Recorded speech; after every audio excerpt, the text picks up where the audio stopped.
Well done, Seekers and Peakers. We're now going to be moving on to the second stage of our peak integration protocol.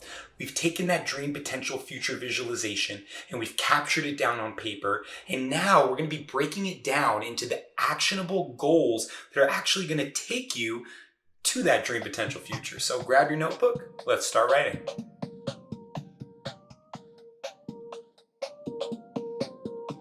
All right, guys, full disclosure, much of stage 2 is annotated from Jordan Peterson's self-authoring program.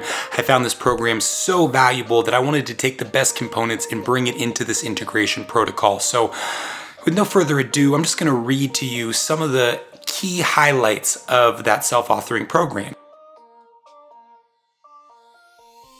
A lot of people know what it is they want out of life, but they don't take the extra step to actually break down the actionable goals that are going to get them there. And goals have an impact beyond the obvious.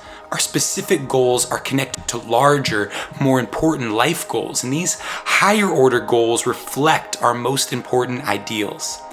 The specific goal of spending more time studying or reading is a specific element of the more important goal of being a well-educated person. So you can see how these higher, more ethereal aspirations are broken down into more concrete, actionable steps. And this is the most important component that many people miss when it comes to manifesting their dream potential future. Take a moment and think about what specific things you would need to do in order to achieve your goals that are going to help you get to that dream potential future. Think about the concrete and daily or weekly things you might have to do to further your way towards that goal. And then deeply consider what practical behaviors those goals are built upon. Activity 1 of stage 2 is to write out 6 to 8 of your higher order goals that you must accomplish to live your dream life. I'll give you an example. If your dream life is to live on a beach, consider what sort of financial security you might need in order to buy beachfront property. If your dream life is to have a family, consider what sort of relationships you might need to build the dream potential family of your future. I'll give you guys 3 to 5 minutes here to just consider what these higher order goals might be for you.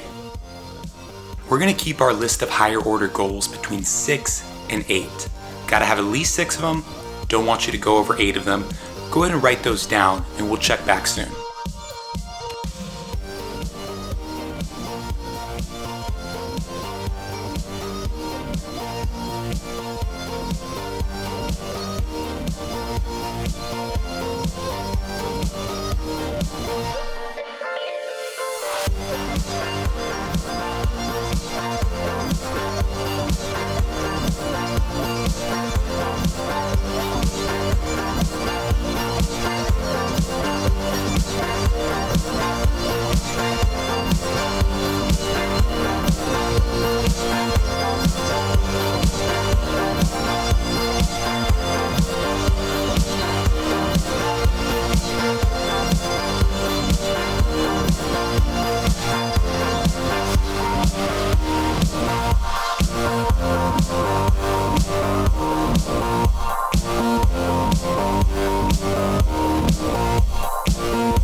part B of activity 1, once you've written down those 6 to 8 higher order goals, I want you to go back through that list, and then I want you to reorder that list in terms of importance.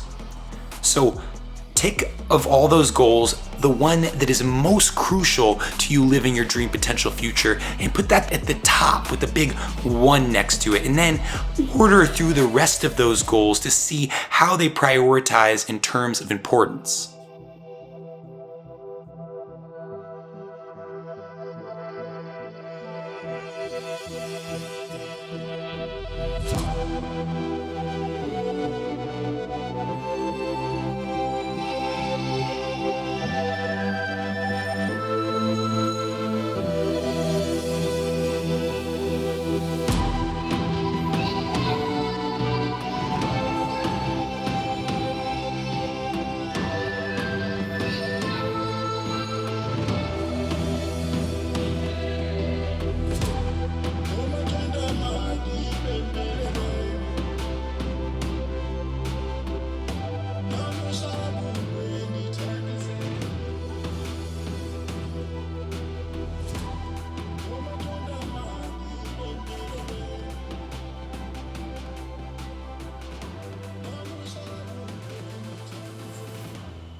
Activity 2 of stage 2 is to take those higher order goals that we've established and then consider what are the smaller sub-goals that make up those higher order goals.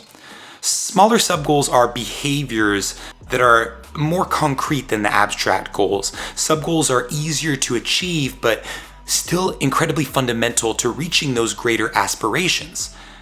They can be thought of as like strategies for greater goal achievement. So repeat this as necessary, but for now, we're going to take that number 1 high priority goal and we're going to break it down into 3 to 5 sub goals that would be necessary in order for you to achieve that number 1 priority higher order goal.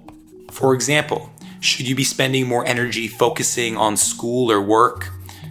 Or maybe do you need to spend more time with your friends or your children or building your tribe? Maybe you need to be handling your household chores more so that you can have better relationships with your roommates or your partner or your spouse. And then let's get a little bit more specific and actually strategize. As you're breaking down these sub-goals, when are you going to actually work on these sub-goals? Like what time of day, what time throughout the week, how often throughout the month? Get as specific as you can. Specify where. And then really consider how you're going to implement these plans. Make it as concrete as possible. The more detailed and the less ethereal that it can become, the more likely that it will actually manifest.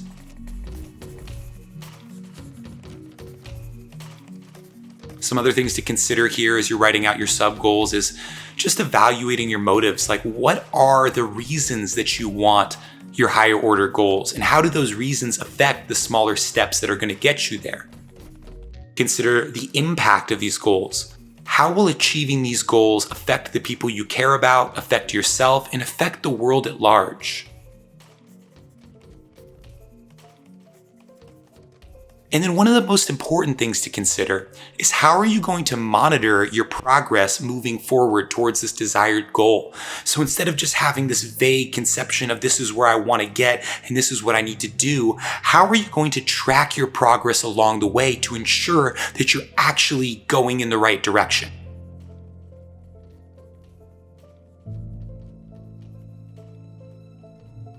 Think in terms of measurable metrics. Are you going to get to this point by 3 months? Are you going to have this much money saved in 2 years? Are you going to check in once a week to see how you're doing? And then another very often neglected piece of this whole puzzle is the consideration and strategizing about what things might get in the way as you set out to attempt these goals. What might interfere with your plans? And how can we assure that those things won't happen? Sometimes our relationships can come in the way, and our change and progress forward can be threatening to people we know and love. And just considering, will the people around you want to help you reach your goals, or will they maybe interfere? And how can you communicate with them so that they will support you? Think of realistic and worst case scenarios. What are your options? Do you have alternatives to your plans? Do you have backups, fail safes? Write down the potential obstacles and then specify and strategize how you're going to overcome them when you face them.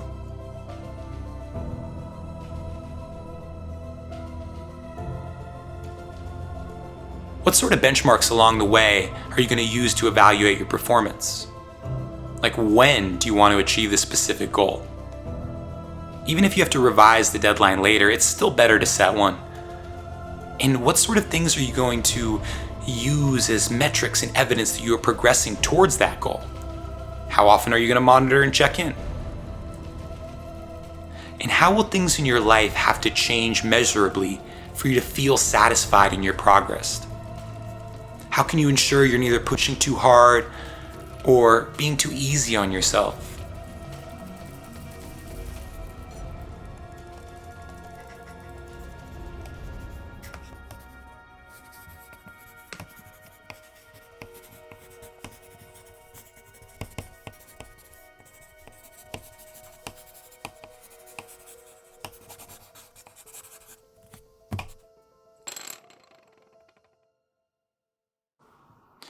Moving forward into the end of stage 2, we will discuss another very overlooked aspect of why people are not achieving the goals they need to achieve. And this is a concept borrowed from Steven Pressfield's book, The War of Art, something that has been revolutionary to the way I live my life. I truly believe that until you understand this concept, you are not even playing the game. Because until you recognize the force of resistance, you will associate with it and never understand what you're fighting against. So what is resistance? I'll let Steven Pressfield say it. Most of us have two lives, the life we live and the unlived life within us. Between the two stands resistance. Look in your own heart. Unless I'm crazy, right now a still small voice is piping up, telling you, as it has 10,000 times, the calling that is yours and yours alone. You know it. No one has to tell you. The unique and priceless gift we were put on earth to give, and that no one else has but us. Everyone who creates operates from this sacramental center. It is our soul's seat, the vessel that holds our being in potential, our star's beacon and Polaris. So essentially, resistance is any act that rejects immediate gratification in favor of long-term growth, health, or integrity. Or expressed another way, any act that derives from our higher nature instead of our lower. So anytime you're trying to do better, there's going to be an invisible force pushing against you, trying to hold you back. And until you can recognize that force, you'll never be able to fight against it and overcome it. Once you become aware that resistance exists, you can then identify its characteristics and learn to recognize it when it manifests itself in your life. So let's talk a little bit about the characteristics of resistance that I find most valuable. Resistance is invisible. It can't be seen, touched, heard, or smelled, but it can be felt. We experience it as an energy field radiating from a working potential. It's a repelling force. It's negative. Its aim is to shove us away, distract us, and prevent us from doing our work. It's important to note that resistance is impersonal. It's not out to get you. It doesn't know who you are and doesn't care. Resistance is a force of nature and it acts objectively. It's just part of life. Now, how do we fight against resistance? Step number 1, accept no excuses, period. Never underestimate resistance's cunning. Never permit it to keep you from doing your work. Never believe the serpent's voice in your head that says something else is more important than the work. And then start to recognize the mystery, the universal will at play in the process of creation. and how when we really sit down and do the work, magic starts to appear. Nothing else matters except sitting down every day and trying.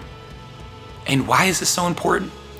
Because when we sit down day after day and keep grinding, something mysterious starts to happen. A process is set into motion by which inevitably and infallibly heaven comes to our aid. Unseen forces elicit in our cause, serendipity reinforces our purpose. The path is not always a straight line, but the people who put in the work and show up consistently somehow end up where they're meant to be.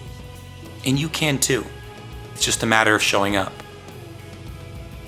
We are facing dragons, fire-breathing griffins of the soul, who we must outfight and outwit to reach the treasure of our self in potential, and to release the maiden who is God's plan and destiny for ourselves, and the answer to why we are put on this planet.